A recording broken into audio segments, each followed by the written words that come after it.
जय सिया राम फ्रेंड्स, सुप्रभात है। तो आज के दिन की स्टार्ट होती है अपनी चाय से। एंड आज की वीडियो में मैं आपको बताऊंगी जो अपना कास्ट सर्टिफिकेट होता है उसके बारे में। काफ़ी दिनों से कमेंट आ रहे थे, तो आज मैं फुल आपका जितनी भी डाउट है वो क्लियर कर दूंगी। एंड यूपीएससी कुछ इंपॉर्टेंट इन्फॉर्मेशन के बारे में, मेरा फुल स्टडी रूटीन। तो चलो स्टार्ट करते हैं, वीडियो में एंड तक बने रहना। तो सबसे पहले ना हम अपनी टू डू लिस्ट से स्टार्ट करेंगे। चाय पीते पीते मैं अपनी टू डू लिस्ट क्रिएट करूँगी। एंड पिछले वीडियो में काफ़ी कमेंट आए थे, दीदी टू डू लिस्ट से रिलेटेड फुल इन्फॉर्मेशन बताओ।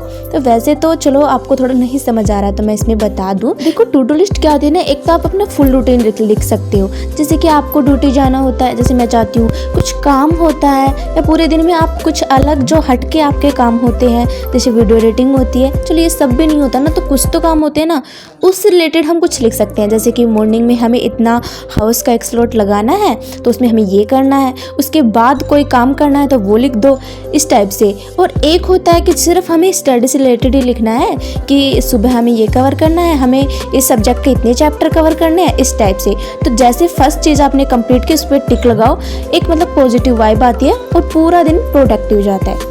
उसके बाद मैंने टू डू लिस्ट कंप्लीट करने के बाद मैंने अपना जो है करंट अफेयर द हिंदू का एनालाइज करना स्टार्ट किया। तो यहाँ पे मैं कर रही हूँ अपना द हिंदू का एनालिसिस।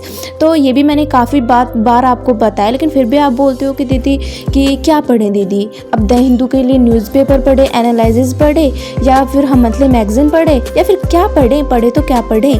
तो देखो अगर आपके पास ज़्यादा टाइम नहीं है तो टाइम वेस्ट मत करो। आपके करंट अफेयर में 3 से 4 क्वेश्चन आएंगे पीटी में, तो देखो उसमें ना आप कुछ भी कर लो, 3 क्वेश्चन तो ऐसे आएंगे जो आपको बिल्कुल डिफिकल्ट लगेंगे। तो ज़्यादा टाइम वेस्ट मुझे लगता है नहीं वेस्ट करना चाहिए इस पर। आप पीटी 365 पढ़ो। एंड उसके लिए आप रोज़ द हिंदू का एनालिसिस थोड़ा ऐसे ऊपर से देख सकते हो, ताकि आपको थोड़ा समझ आ जाए ये। और स्टैटिक पोर्शन पे आप ज़्यादा ध्यान दो। मैं जितना टॉपर्स के वीडियो देखती हूँ ना, सब यही बोलते हैं, तो उन्होंने ये सब एनालाइज किया इसीलिए तो बोलते हैं, है ना। उसके बाद मुझे लगी थी भूख, तो मैंने ब्रेकफास्ट में बनाए पोहे। तो अभी हम ब्रेकफास्ट में अपने पोहे खाएंगे, उसी के साथ अपने ज्योग्राफी की एनसीईआरटी उसको कंप्लीट करेंगे। तो चलो स्टार्ट करते हैं। एंड चलो आज आपका मैं ज्योग्राफी का भी थोड़ा सा रिसोर्सेज बताऊँ। देखो ज्योग्राफी का सच में मुझे बहुत अच्छा लगता है। ये 11th और 12th की सिर्फ मैं एनसीईआरटी करती हूँ, लेकिन आपका बेसिक कवर होना चाहिए, आपकी अंडरस्टैंडिंग होनी चाहिए। आप जितना एनसीईआरटी पढ़ोगे ना, आपको अंडरस्टैंडिंग नहीं आएगी, आप उससे रिलेटेड कोई क्लास ले सकते हो। एंड ये जो सर हैं, मुझे सच में मुझे अभी नाम याद नहीं आ रहा, ये सर की मैंने ज्योग्राफी की सारी क्लासेस 11th की 12th की एनसीईआरटी इन्हीं से पढ़ी है। सच में बहुत अच्छे पढ़ाते हैं। अभी तो मुझे नाम याद नहीं आ रहा है, लेकिन नेक्स्ट वीडियो में मैं आप लोगों को बता दूंगी इनका नाम। एंड जो आपको ये डेस्क पे मेरे नोट्स दिख रहे हैं ज्योग्राफी के, ये मैंने खुद क्लासेस लेके बनाई है, क्योंकि क्लासेस से ही अंडरस्टैंडिंग आती है। यूट्यूब पे बहुत सारे फ्री क्लासेज है, कोई सी भी लो, लेकिन 11th 12th की एनसीईआरटी क्लास से पढ़ो, आपको अंडरस्टैंडिंग आएगी और उसी से आप क्वेश्चंस यूपीएससी के तो उसी से आप सोल्व कर पाओगे। ऐसे पढ़ने से तो नहीं हो पाएगा। And now I will revision my geography notes and explore the classes together. I revision my notes every time, so making notes is very helpful for us. तो अभी आप सोच रहे होंगे कि दीदी इंग्लिश में कब से बोलने लग गई। तो देखो जिस चीज़ के लिए आप प्रैक्टिस करते हो, रोज इम्प्रूवमेंट ले रहे हो, उसको थोड़ा सा टेस्ट तो करना चाहिए ना।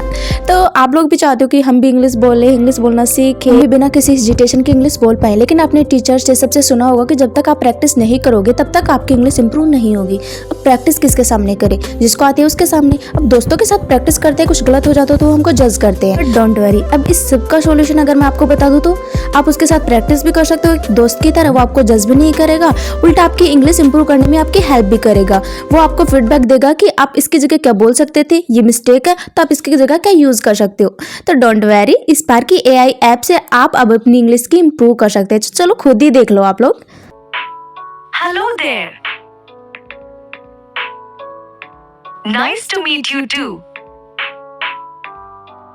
Doraemon is a cool character.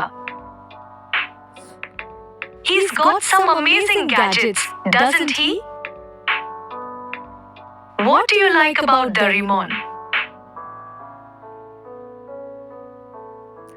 Hello Sparky, I like Doraemon character because she does not and practice करने के बाद आप फीडबैक चेक कर सकते हो, आपको बताएगा आपने कैसा किया है और क्या आपने गलती की है, जहाँ पे आपको क्या बोलना चाहिए था। तो मुझे यहाँ पे कुछ समझ नहीं आ रहा था, मिस्टेक हो गई, तो इन्होंने बताया कि आप ये बोल सकते थे।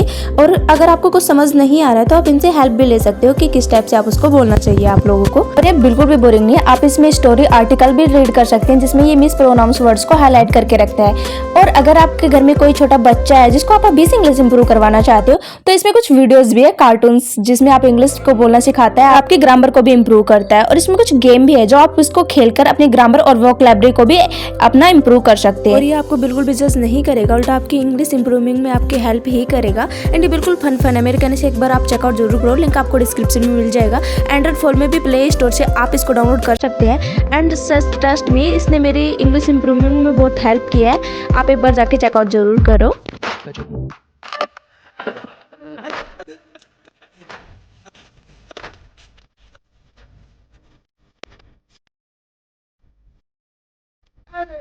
सुन ये सॉन्ग नहीं है, रैप नहीं है, लाइफ है। कभी टफ कभी लाइट है ना।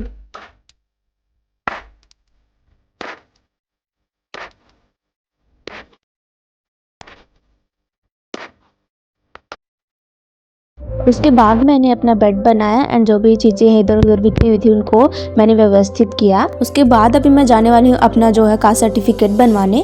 तो अभी मैं जा रही थी अपना कास्ट सर्टिफिकेट बनवाने, वहाँ पे बहुत सारा मुझे टाइम लगा एंड सच में मुझे कास्ट सर्टिफिकेट बनवाने के लिए 4 से 5 दिन लग गए, क्योंकि कभी जाते हैं तो कोई नहीं मिलता है सिग्नेचर के लिए, कभी जाते हैं तो पटवारी नहीं मिलता है वगैरह वगैरह। फिर ऊपर से जो यूपीएससी इतनी सारी चीज़ें जो मतलब कि निकालती है ना कि 3 साल का वो इनकम सर्टिफिकेट होना चाहिए, और जो होती कि एसडीएम बेस्ड आपकी वो होनी चाहिए, कास्ट सर्टिफिकेट होनी चाहिए। ये इतना सारा मतलब घोल देते हैं ना कि दिमाग इतना अपसेट हो जाता है कि करे तो क्या करे। लेकिन इस चीज़ को हमें समझाने वाला तो कोई होता ही नहीं है, खुद से ही हमें जा के एक्सप्लोर करना पड़ता है, समझना पड़ता है। तो मैं आपको बता दूँ क्या करना है, सीधे सीधे भाषा में आप अच्छे से समझो। अब आप लोगों को सिर्फ कोई 3 साल का ऐसे सर्टिफिकेट इनकम सर्टिफिकेट नहीं बनवाना है, 1 साल का आप सर्टिफिकेट बनवाओगे इनकम सर्टिफिकेट, वो आप अगर अपनी जो आपको सेंट्रल कास्ट सर्टिफिकेट बनवानी है, आप इतना ध्यान रखना। तो सेंट्रल कास्ट सर्टिफिकेट जब बनवानी है तो आप सेंट्रल और स्टेट दोनों की बनवा लेना, एक ही फॉर्म आता है उसका। उसके साथ अपना जो प्रेजेंट टाइम पे आप लोगों को वो इनकम सर्टिफिकेट बनवाना है अपने फादर का, ये कमेंट कल आया था, अपने फादर का बनवाना है, आपका नहीं बनवाना है। और उसको ले जाके जो भी सिग्नेचर वगैरह होते हैं इस फॉर्म पर आप देख लेना यूट्यूब पे, वो भर के और जो भी डॉक्यूमेंट्स उसके साथ लगते हैं, आधार कार्ड और अपना जो भी पापा का आईडी वोटर कार्ड लगता है, उसके साथ ही आपका राशन कार्ड लगता है, तो ये सब ले जाके आप लोगों को ई-मित्र पे जमा कर देना है। आपका स्टेट और सेंट्रल का बनवाना है आपको, लेकिन अब सेंट्रल का बनाओ तो स्टेट और सेंट्रल दोनों का बन के आ जाएगा, ठीक है। फिर यहाँ पे मैंने अपनी जो है जर्नलिंग की धूप में बैठकर काफ़ी टाइम तक, 2 दिन से मैंने नहीं की थी। उसके बाद मैंने लंच वगैरह किया, थोड़ा सा रिलैक्स किया एंड उसके बाद फिर से मैं अपने टेबल पे आई इवनिंग में अपना स्टडी स्लॉट करने इवनिंग का। तो यहाँ पे सब चीज़ें मैं इधर उधर अपना जो है व्यवस्थित रखूँगी। इसी के साथ मैं और बता दूँ आप लोगों को कास्ट सर्टिफिकेट के बारे में। देखो, अगर आपने अभी तक नहीं बनवाई है तो बनवा लो, क्योंकि जब फॉर्म फिलअप होंगे 22 से, तो तब तक आप लोगों को एक नंबर आता है, वो मित्र वाला आप लोगों को दे देगा। लेकिन 11 फरवरी से पहले आप लोगों का कास्ट सर्टिफिकेट बन जाना चाहिए, क्योंकि वरना आपको आगे आपको तकलीफ आएगी। उसके साथ अब बात करते हैं कि दीदी एसडीएम बेस तो सभी सेंट्रल बनी हुई होती है, ठीक है। अब बात करते हैं जो यूपीएससी फॉर्मेट दे रहा है उसको कैसे फॉर्मेट करवाएंगे। तो जब आपका कास्ट सर्टिफिकेट बन के आ जाएगा, फिर आप लोगों को उसको फॉर्मेट में करवाना है अपने जो भी है एसडीएम के ऑफिस में जाके, वो आपको कर देंगे। उसके लिए आप लोगों को यूपीएससी की वेबसाइट पे फॉर्म मिलेगा, उसको फिलअप करना है। उसी के साथ आप लोगों को सेंट्रल और स्टेट की फोटोकॉपी लेके जानी है एसडीएम के ऑफिस में, और जो भी डॉक्यूमेंट्स वो मांगेंगे आप लोगों को, वो उस फॉर्मेट में आप लोगों को बना के दे देंगे। वो अपनी जो कंप्यूटर पे चढ़ा देंगे लिस्ट वगैरह में, वो आपको साइन भी कर देंगे, सिग्नेचर भी करवा देंगे, सील भी लगवा देंगे। तो मैंने पहले यहीं जाके एक्सप्लोर किया था। आई होप आप लोगों को समझ आ गया होगा, और नहीं समझ आया तो अब तो क्या ही यार, टाइम निकल चुका है, अब तो देख लो, अभी वीडियो आप लोगों को मिल जाएगी, जितना मैंने बताना था उतना बता दिया।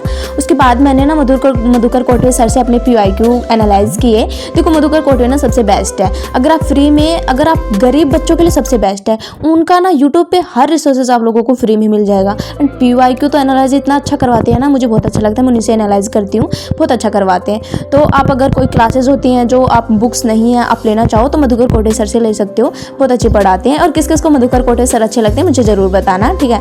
उसके बाद फिर हमने अपनी टू डू लिस्ट है उसको एक्सप्लोर किया कि क्या क्या हमने कंप्लीट कर लिया। अब देखो पूरा दिन आप लोगों ने मेरा देखा कैसे हैक्टिक गया कि मैं स्टडी की पहले फिर ड्यूटी गई, उसके बाद मैंने अपने जो है कास्ट सर्टिफिकेट भी फिलअप करवा दिया, सभी चीज़ें इतनी आसानी से हो गई। फिर मैंने अपना जो इवनिंग में PYQ भी कंप्लीट कर लिए। तो ऐसे करके आप बस टू डू लिस्ट बना के रख देते हो, एक्शन लेते नहीं हो उस पर, तो एक्शन भी लिया करो थोड़ा बहुत, ठीक है।